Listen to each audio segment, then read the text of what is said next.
Hello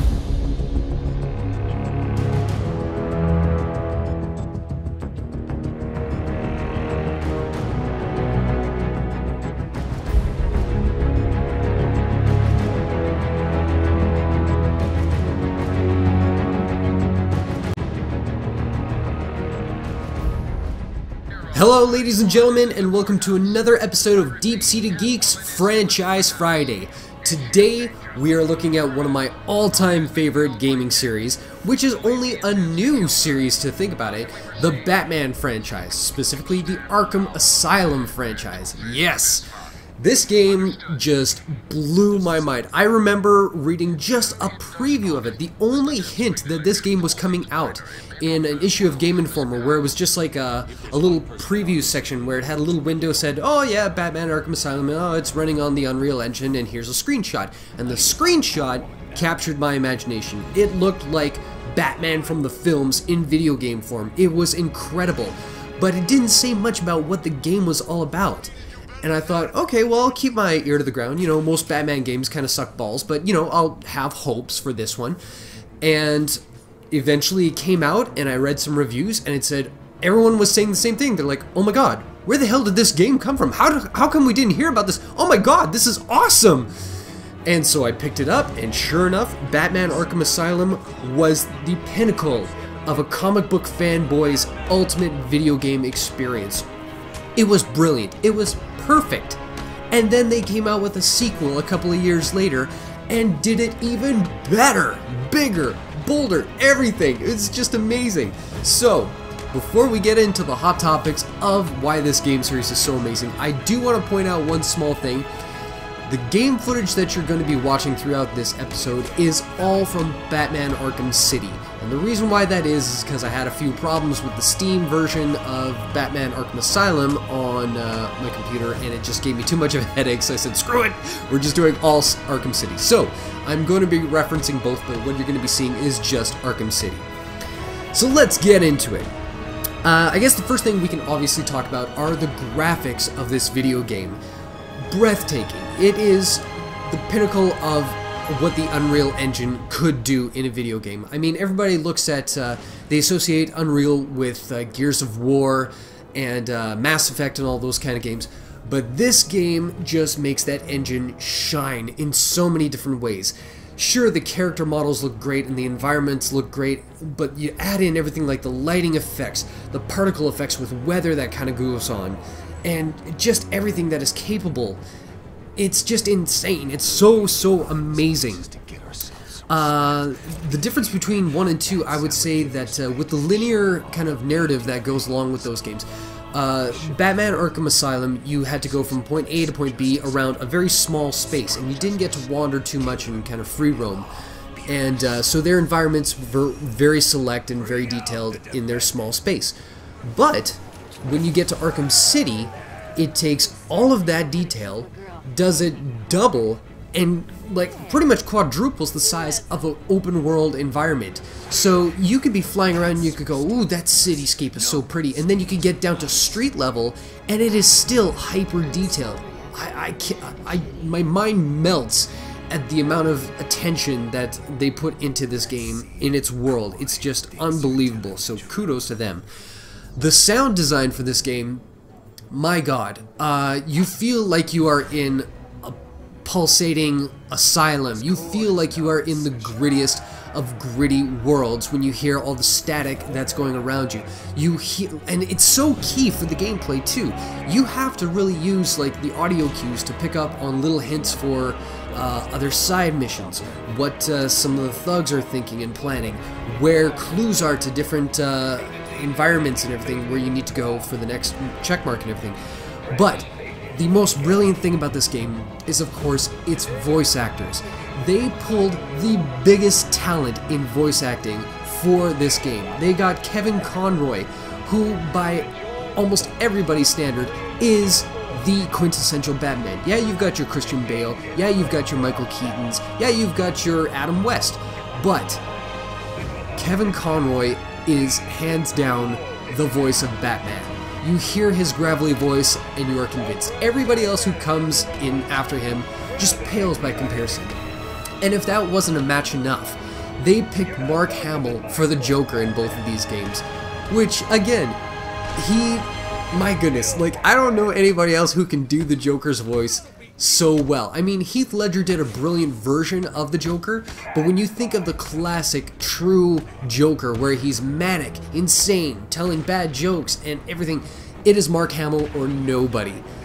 And then, with every other character that they bring into it, they pulled out some great talent. I believe Tara Strong and Arlene Sorkin, they played Harley Quinn respectively in Arkham City and Arkham Asylum. And just loads of people. Nolan North is in here for the Penguin, and all these beautiful, beautiful voices that you hear all the time. They just shine throughout this whole game. So the voice acting makes this game so believable, and you are just engrossed the whole time. The storyline for both games are very typical for comic book kind of storylines, and that's for good reason. I believe they hired Dan Slott, who is a genuine comics writer. Was it Dan Slott? I think it was Dan Slott. Or it could be, oh shoot, who is it? I could be wrong about that name. Wikipedia. You know what? I'll put in like text on the video here at this point who it actually was that wrote these games. I know it is a comic book writer. And you can tell because the way the plot kind of turns out, yeah, the action sequences are big and bold, and that's a lot to do with the game design. But the actual story and the characters that kind of pop up, it's just like a comic book where they want to have like the big splashy cameo appearances by all these well-known villains. And so yeah, it's just everybody they could fit in reasonably into a storyline for Batman, they threw him in there. And yeah, so I won't say too much about that because the story is a general kind of comic book story. There's no real drama to the whole thing. It just plays out the way you want it to. But the big thing about this video game is, of course, its legendary gameplay. You have so much going on here. First of all, playing as Batman and fighting guys. You take on tens of guys at a time. Well, actually, you start off, I think, with like maybe 5 guys that you take on at once, and then it just explodes. Like, you could be having like an entire room full of guys taking on at once. And as an average gamer, you would look at that and just go, I don't know what to do, I don't know what to do. But the guys at Rocksteady Studios did this brilliant thing where, for the hardcore people, there are so many different combos and different movesets that you can do and string up sort of in an arcade fashion to kind of get you more points. But if you're just like the average gamer, dude, you could rely on like 1 or 2 buttons and that'll get you by through most everything. And even if you're just relying on like a punch-kick kind of button combo, it's still like the randomization of Batman's actions makes you feel like such a badass 100% of the time. I don't know how they did it. This is the only game I have ever come across where you could be hitting the same button over and over and over again, and Batman will do different moves depending on where he's facing, depending on where he's located, depending on a punch, a kick, or another criminal's reactions, what they're holding, you know, what size type they are. It's incredible. And then they do a brilliant job of slowly introducing you to the concept of other combos. And then once you get comfortable with going from 1 button to 2 buttons to 3 buttons to 4 buttons, you unlock all these different variations of what he can do as an attack mode. It is amazing. Never in a video game have I been so easily put into the role of a badass. You feel like Batman from day one.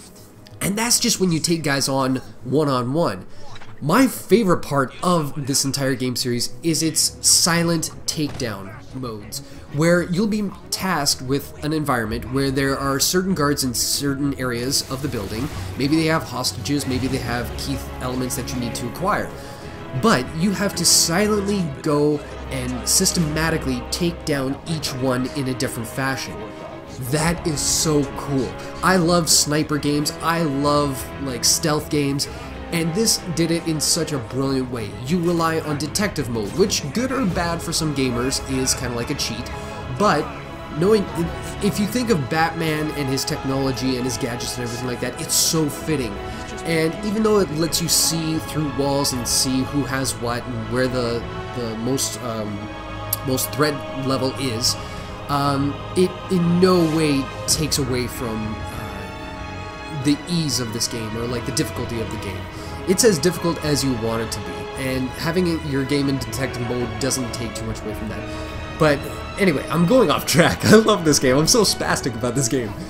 That being said, the silent takedowns, the silent missions and everything like that, it's brilliant. It feels like that could have been its own game. And then you have the rest of the game where you do take on legions of guys, and then you do take on boss battles.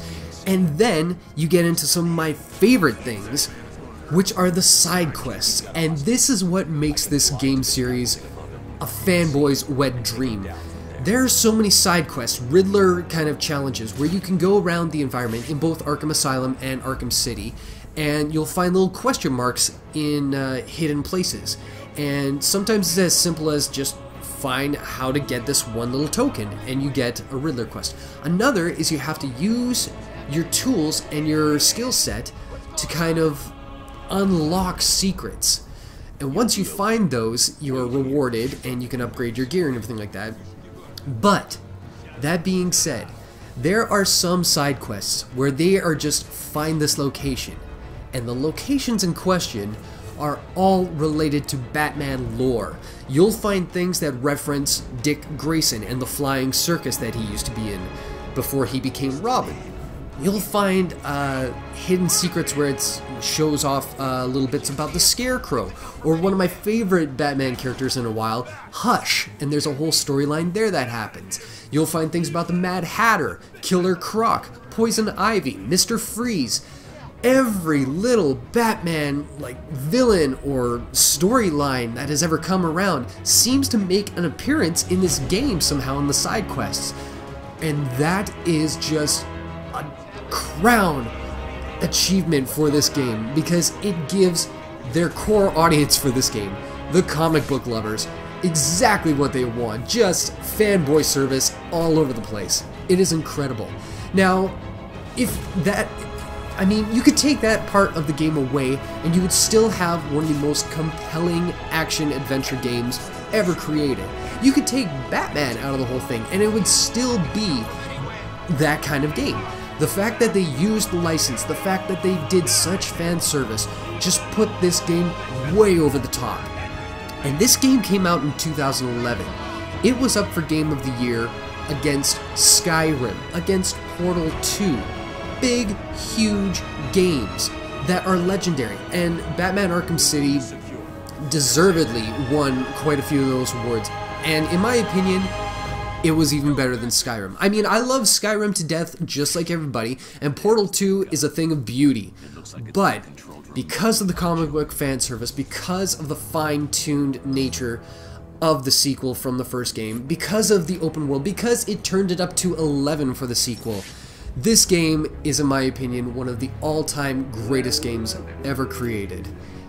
So with that, we're going to bring it to a close. This is the Arkham Asylum Batman universe, and if this intrigues you, this year we are seeing the third game in the installment, which is going to be a prequel called Arkham Origins, where Batman pretty much, he's first introduced to Arkham Asylum, first introduced to the Joker, and a bunch of new villains are going to be making their appearances.